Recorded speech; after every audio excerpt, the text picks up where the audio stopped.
I got I don't know if anyone else has applied for LinkedIn Live. Has anyone else got LinkedIn Live status yet? Yeah. Have you used it yet, Jan?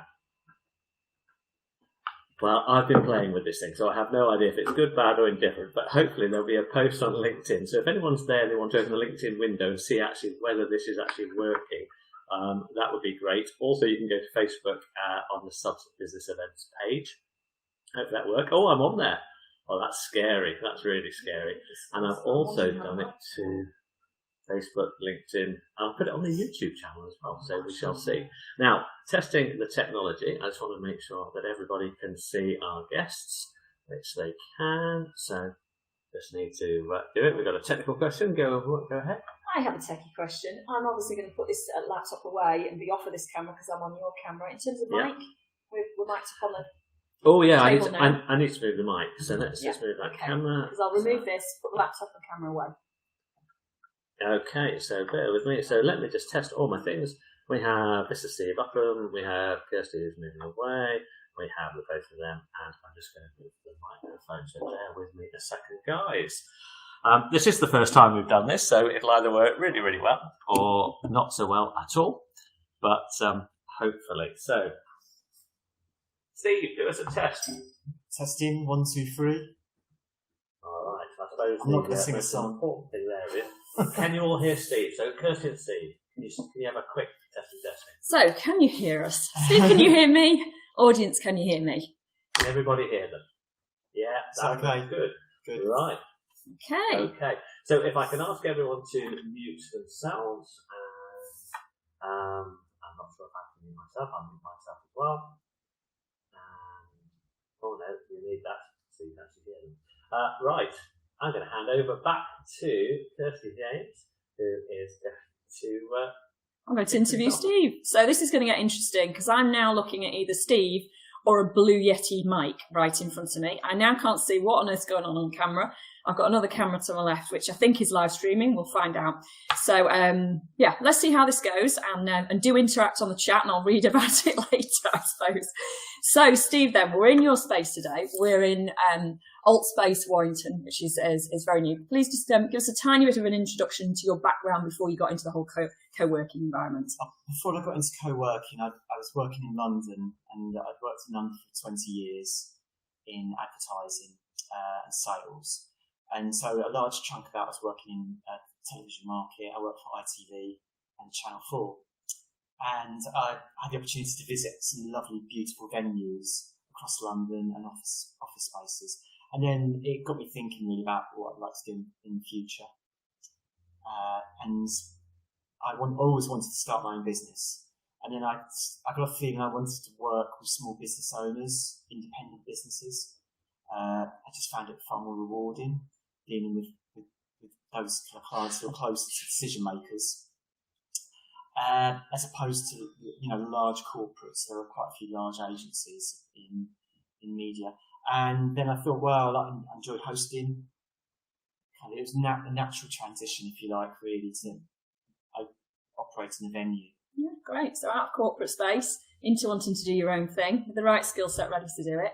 And so comes along SUBS Warrington. So in terms of that idea, you obviously had seen it working. Why Warrington then? Why was that your first site? I wanted to start the business up. I couldn't really justify doing it in London or the southeast, and I felt that the idea would work around Manchester and Cheshire, and so we moved up in 2016 to start the business up. And initially, we were looking at Warrington or Upham as a base, and that's largely due to the number of independent businesses and new businesses. Both Trafford and Warrington are hotspots for new businesses. Yeah. Well, I remember when you first set up in Upham, because you had a different venue at the very beginning. I came and tried that out, and then you moved to a much plusher venue, which I've also tried out.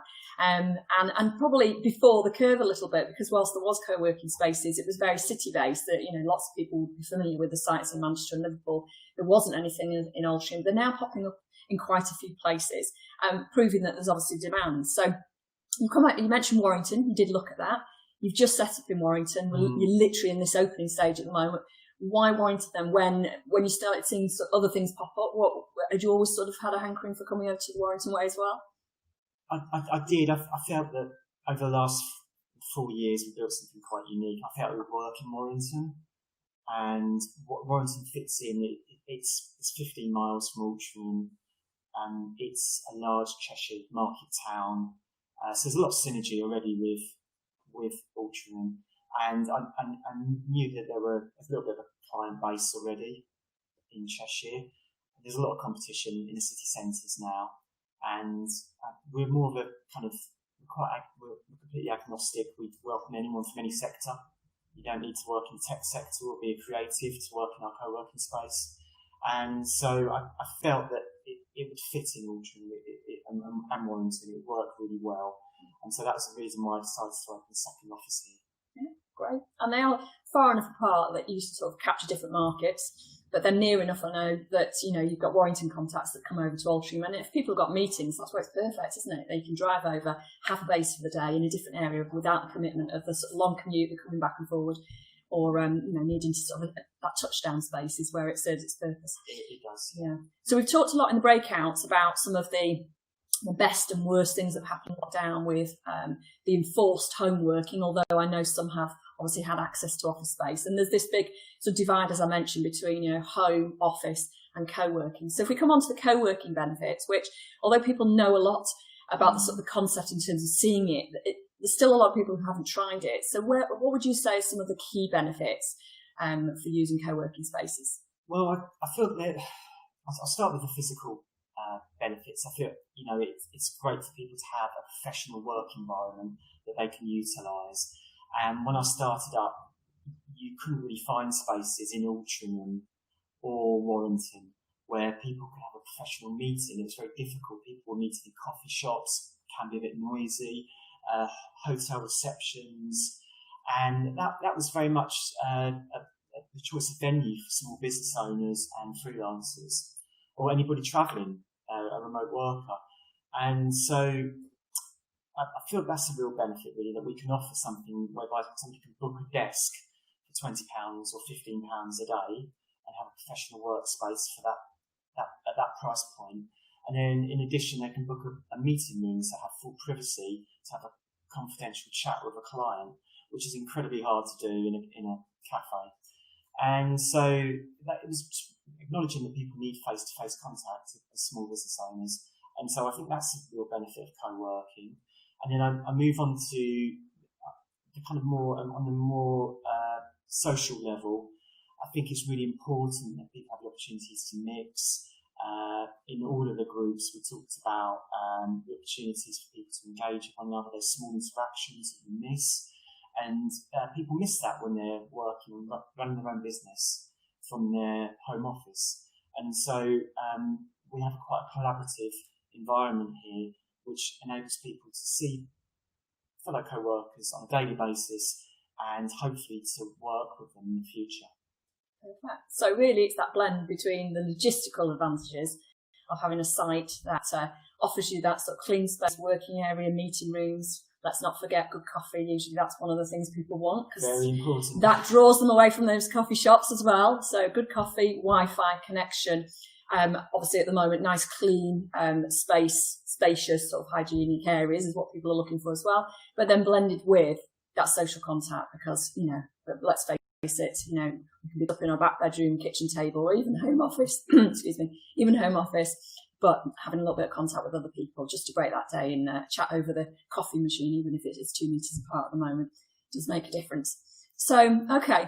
So I think, you know, people would know the benefits. I think sometimes people ask about the price point though, because people take an office and then sort of think about, well, am I in it all the time if I'm out for meetings? And wherever we go in terms of moving on to Zoom for meetings in the future, there's always going to be a need when we're allowed to have it, to have that face-to-face. And with co-working space, often they have those built-in meeting rooms and meeting areas. So you've got some open lounge space usually, or some social space, but then you've got that closed meeting room. And people I talk to, and obviously I have a slight vested interest and ulterior agenda here because I run an business centre, which is a very small co-working space down the road. And the biggest thing people have said to me is to just want to know that the Wi-Fi works. They can get a cup of coffee, they can have a quiet meeting, not be interrupted, that kind of thing. And obviously that's not what you get when you go to a hotel or coffee shop all the time. But price point, much of a difference in your mind? I think the nature of the co-working industry is very price sensitive. But I don't think people realise how affordable it actually is to rent a desk for the day. In Warrington, it's £15 here at Allspace to rent a desk for the day, and that includes all services and includes VAT. Now, you could spend £15 on a couple of coffees and a sandwich with a client. I like a transparent business model, so we include all services within our rates, so £15 covers everything. The price point is a little bit different in Altrincham. I'd like to think that it's still very affordable for small business owners, and then we offer monthly rolling subscriptions, which I think is a very modern way of renting office space. So I think that, in a way, those of us in the co-working sector were a little bit ahead of the curve in terms of offering flexible working practices before March and the enforced lockdown. Great. And what about the role of technology then? Because obviously we've all heard about this sort of rapid upskilling that we've all had to face in the last few months. Where does technology fit into either what you're doing at the moment or where you see things going? I think it's really important. For me, it's all about empowering our users to be able to book a desk, book a meeting room, do it all off-site in whichever time zone they're working in. So a lot of my clients have chats with people in the States. They might want to book a meeting room at 9, 10 o'clock in the evening. They can do that now because we've got a cloud-based booking system.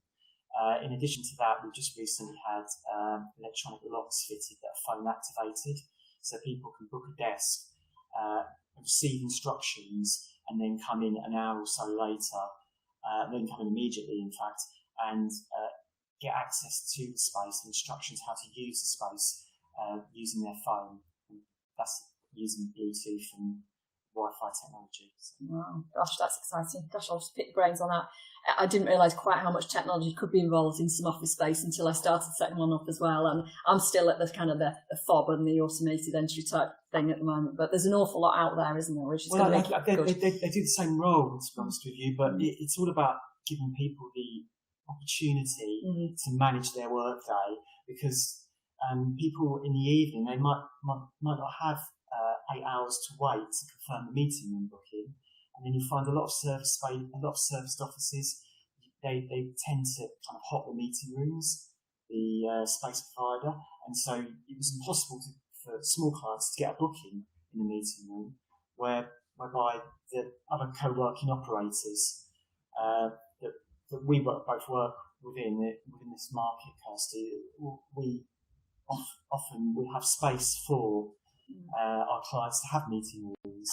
We wouldn't necessarily rent them all out to the largest corporate in there. Exactly. It's important to obviously serve the people that you've set up space. For. Yeah, that's right. It's just offering a level playing field to the small trader. Great, perfect.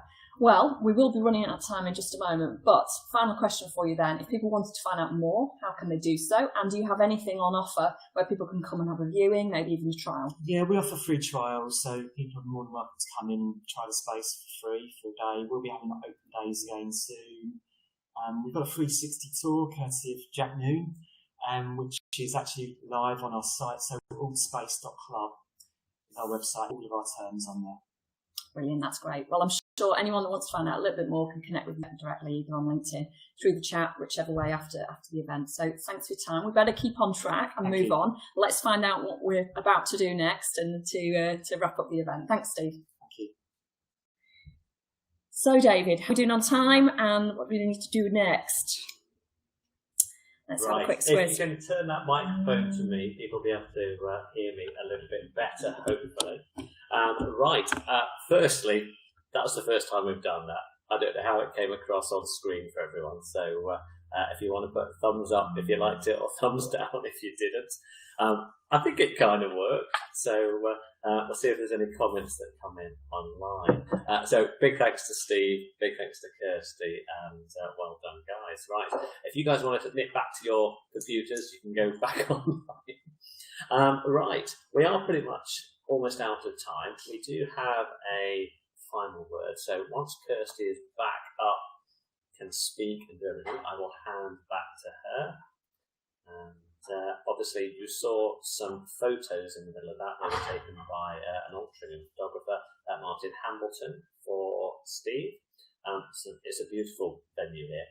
There are currently 5 of us in here, with an average of about 10 metres between us for most of it. Right, are you ready, Kirsty? I am back. Right, Yes. I will mute myself. I've no idea what I'm going to roll later on for the next 10 minutes. I suppose I'll watch back later and find out how that works. I wasn't quite sure what we do for the channel, but hey, you're trying new things, haven't you? Okay, so we're nearly at the end of our session. I hope you found some snippets of conversation